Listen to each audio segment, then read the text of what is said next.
Good morning students. और अब आप लोगों के इलेक्ट्रोकेमिस्ट्री में जहां तक जो बात आप लोग पढ़े हैं उससे संबंधित कुछ और न्यूमेरिकल प्रॉब्लम्स जो बचा हुआ था और आप लोग ने उसमें कोई एक छात्र न्यूमेरिकल्स भेजे भी हैं कि सर इसको सॉल्व कर दीजिए, तो ऐसे प्रॉब्लम्स को लेकर आप लोगों के बीच फिर से उपस्थित हैं। ध्यान दीजिए ये सब प्रॉब्लम। जैसे एक सवाल है, Cu+2 आयन वाले घोल में विद्युत धारा प्रवाहित करने पर 1930 मिनट में 5 ग्राम तांबा मुक्त होता है। एम्पियर में धारा शक्ति क्या है? Cu+ आयन के घोल में, ध्यान देना यहां Cu+2 आयन है। सवाल में दूसरा पार्ट है, Cu+ आयन के घोल में वही विद्युत धारा उतने ही समय में कितने ग्राम तांबे को मुक्त करेगी? तो ध्यान दो,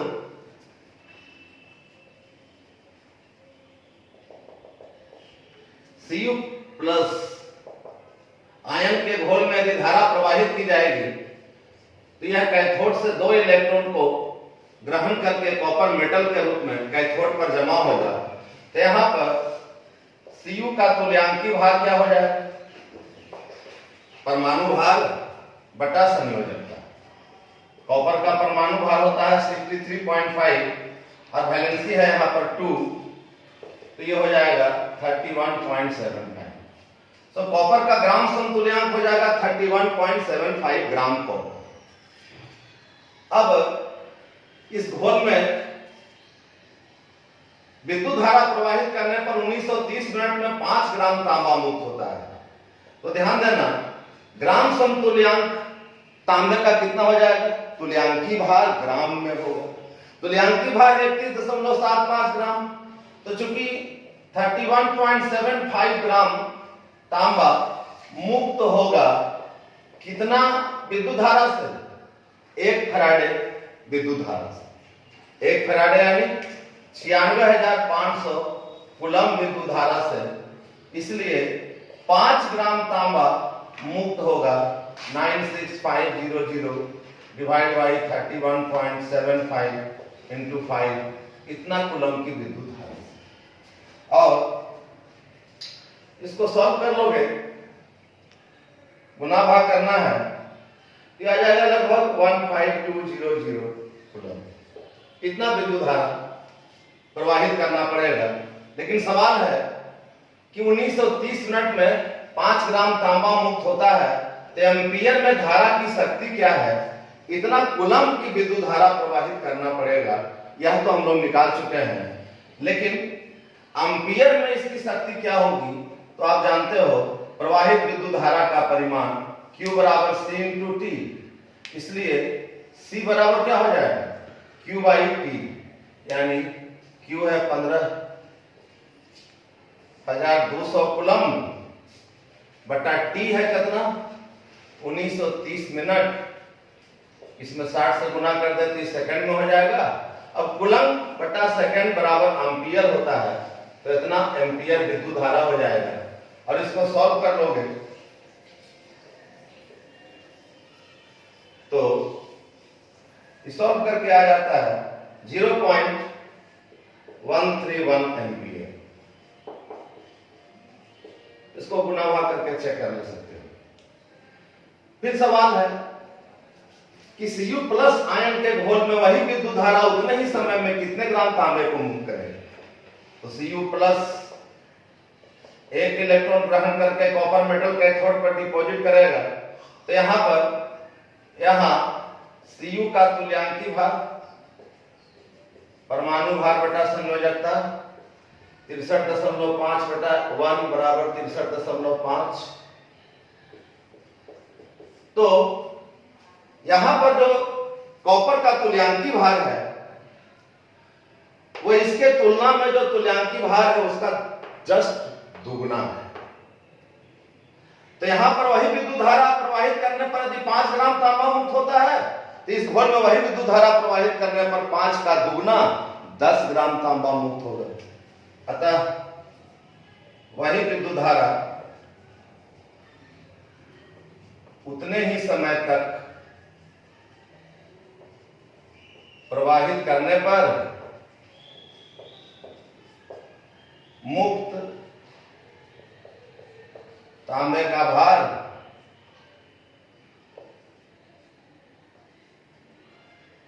दुगना हो जाएगा, यानी 2 गुना 5 ग्राम बराबर 10।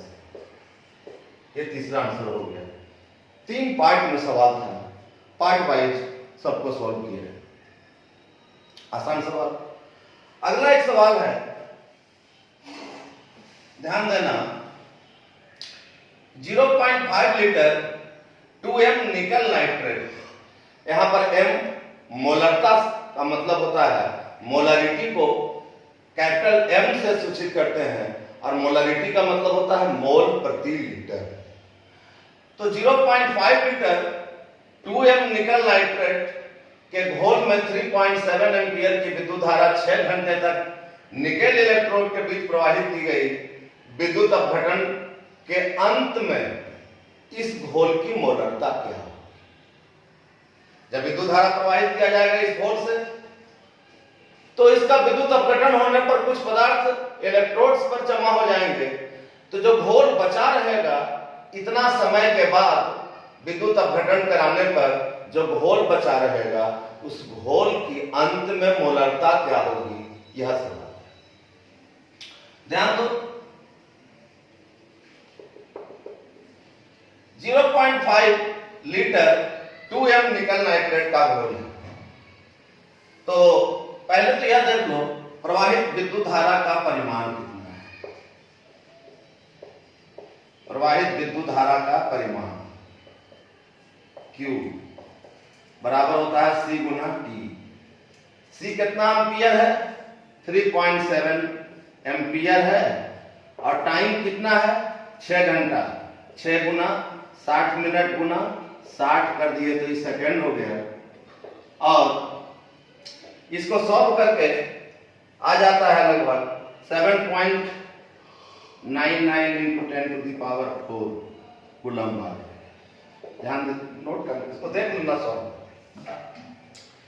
लेकिन अब चूंकि 96,500 कूलम की विद्युत धारा प्रवाहित करने से पदार्थ का ग्राम समतुल्यांक मुक्त होता है, तो 1 ग्राम तुल्यांक निकेल इलेक्ट्रोड पर मुक्त होगा।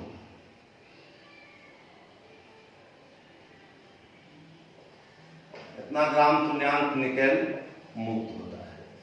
इसलिए 7.99 into 10 to the power 4 coulomb विद्युत धारा प्रवाहित करने से मुक्त होगा 1/96500 into 7.99 into 10 to the power 4।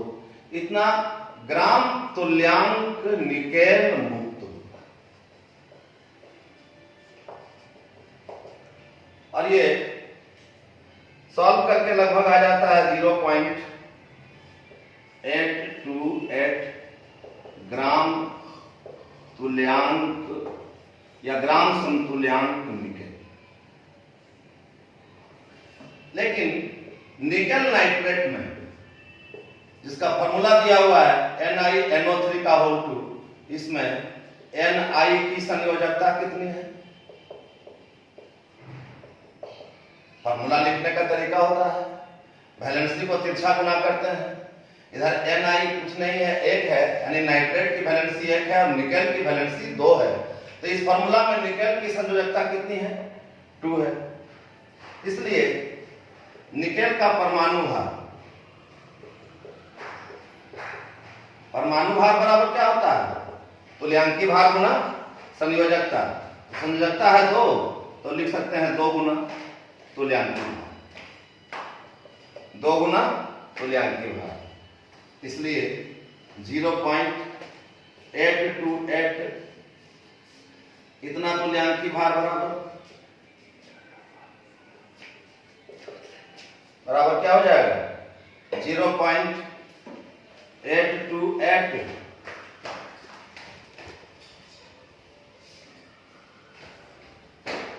By 2 बराबर 0.414 मोल। अब घोल में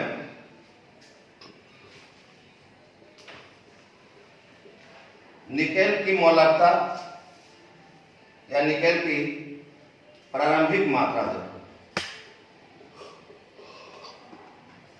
घोल में निकेल की प्रारंभिक मात्रा कितना है? 2m है,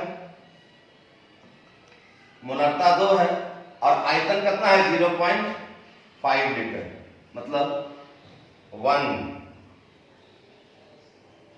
मोल है। इतना मोल मुक्त हो जाता है तो मुक्त निकेल की मात्रा विद्युत अपघटन के बाद मुक्त निकेल की मात्रा बराबर प्रारंभिक मात्रा तो 1 है और मुक्त निकेल की मात्रा है बचे निकेल की मात्रा। घोल में बचे निकेल की मात्रा। या थोड़ा सा और देख लो पहले, जैसे मुक्त निकेल की मात्रा है 0.414 मोल। अतः बचे निकेल की मात्रा क्या हो जाएगी? थोड़ा ध्यान देना। इसलिए 0.5 लीटर घोल में 0.5 लीटर घोल में बचे निकेल की मात्रा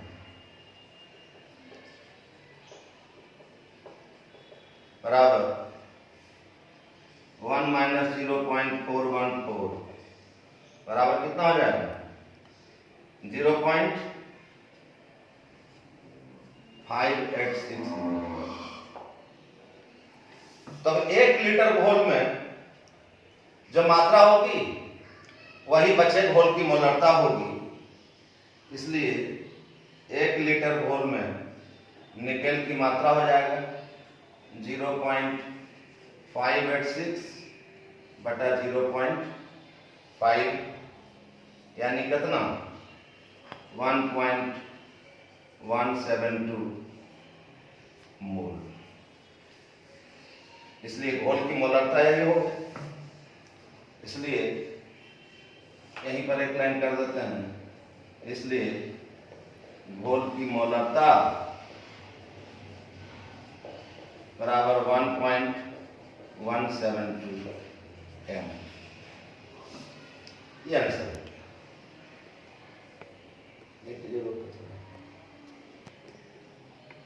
और अब अगला एक और सवाल ध्यान दो। सवाल है कॉपर सल्फेट के घोल में 5 एम्पियर की धारा 30 सेकेंड तक प्रवाहित करने पर कैथोड पर जमा होने वाले 2 सवाल है इसमें। पहला है कॉपर की मात्रा तथा कॉपर के परमाणुओं की संख्या क्या है। ध्यान देना, कॉपर सल्फेट के घोल में 5 एम्पियर की धारा 30 सेकेंड तक प्रवाहित करना है तो प्रवाहित विद्युत धारा की मात्रा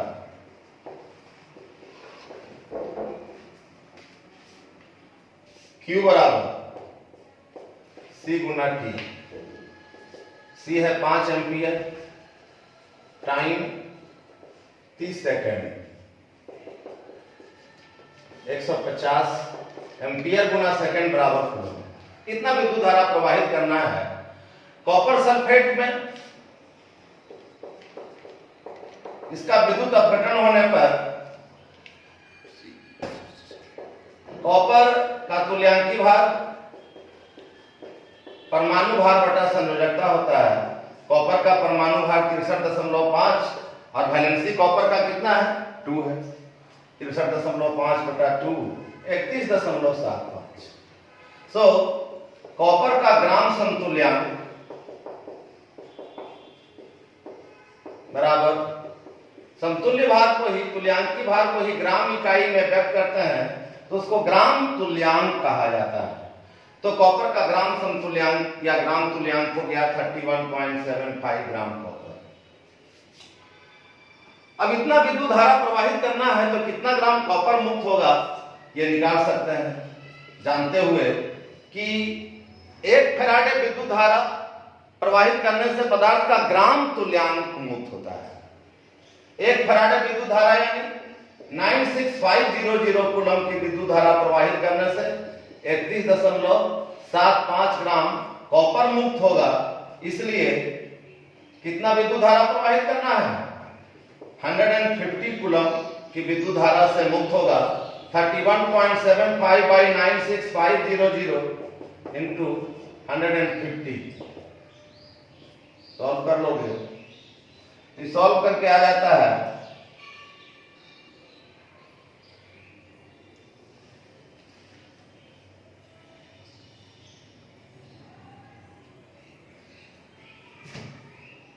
0.04 ग्राम Cu। तो इतना ग्राम, पहला यह सवाल हो गया कि कितना ग्राम तांबा की मात्रा मुक्त होगा, तो 0.0149 ग्राम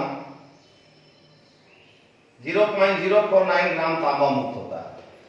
अब सवाल है कि इसमें कॉपर के परमाणुओं की संख्या क्या होगी। तो परमाणुओं की संख्या जानते हो, ग्राम परमाणु में परमाणुओं की संख्या 6.02 into 10⁻23 होती है। अभी सवाल के दूसरा भाग को सॉल्व यदि करना हो तो इसके लिए थोड़ा परमाणुओं की संख्या बराबर क्या होता है, तत्व का दिया गया भार ग्राम में, दिया गया भार ग्राम में गुना 6.02 into 10⁻23 बटा तत्व का ग्राम।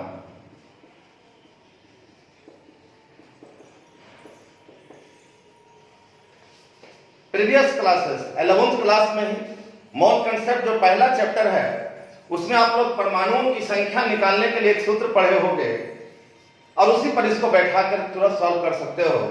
परमाणुओं की संख्या का सूत्र तत्व का दिया गया भार ग्राम में गुना 6.02 into 10⁻23 डिवाइड बाई तत्व का ग्राम परमाणु बराबर तत्व का दिया गया भार, कितना ग्राम भार निकला है कॉपर का 0.049 ग्राम गुना एवोगैड्रो नंबर 6.02 into 10⁻23 और तांबा का परमाणु भार होता है 63.5, इसका ग्राम परमाणु हो जाएगा 63.5 ग्राम।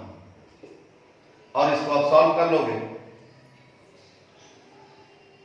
तो ये लगभग होगा 4 पॉइंट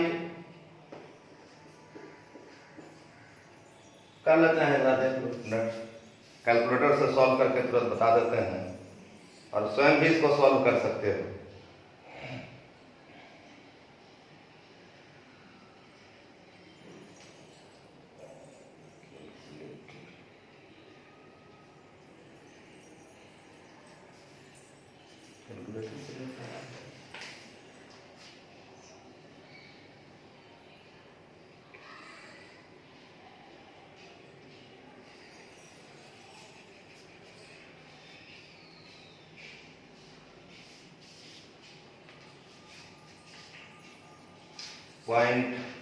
.049 into 6.02 divided by 63.5 ये बराबर हो रहा है 0.00464 into 10⁻23 3 अंक दशमलव इधर कर दो, ये हो जाएगा 4.64 into 10⁻20। इतना परमाणु होगा, इतना आइटम्स होगा कॉपर का, ये आंसर। और ध्यान दो कि अभी तक जो हम लोग इलेक्ट्रोकेमिस्ट्री में थ्योरी पढ़े हैं उस थ्योरी से संबंधित न्यूमेरिकल्स अभी तक देख रहे थे, लेकिन अभी इस चैप्टर में अब बहुत सारा और थ्योरी पढ़ना है।